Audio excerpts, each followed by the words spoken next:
Electoral બોન્ડને લઈ 1.5 કલાક બાદ સુપ્રીમ કોર્ટમાં મહત્વની સુનાવણી હાથ ધરાશે।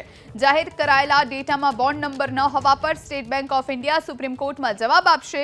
ચૂંટણી પંચે સુપ્રીમ કોર્ટની રજિસ્ટ્રીમાંથી 16મી માર્ચે મળેલા ઇલેક્ટોરલ બોન્ડના નવા ડેટા રવિવારે તેની વેબસાઇટ પર અપલોડ કર્યા।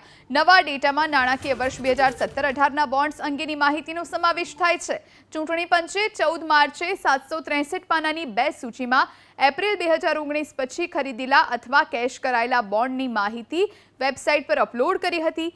એક યાદીમાં બોન્ડ ખરીદનારાઓની માહિતી હતી, જ્યારે બીજી યાદીમાં રાજકીય પક્ષોને મળેલા બોન્ડની વિગતો હતી। સુપ્રીમ કોર્ટની સૂચના પર સ્ટેટ બેંક ઓફ ઇન્ડિયાએ 14મી માર્ચે ચૂંટણી પંચને બોન્ડ સંબંધિત માહિતી આપી હતી, જેમાં બોન્ડના યુનિક આલ્ફા ન્યુમેરિક નંબર્સ નહોતા।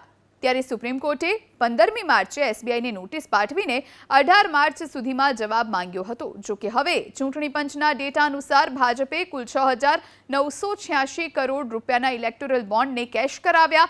સાથે જ પાર્ટીને 2019-20માં સૌથી વધુ 2,555 કરોડ રૂપિયા મળ્યા હોવાની વિગતો જાણવા મળી છે।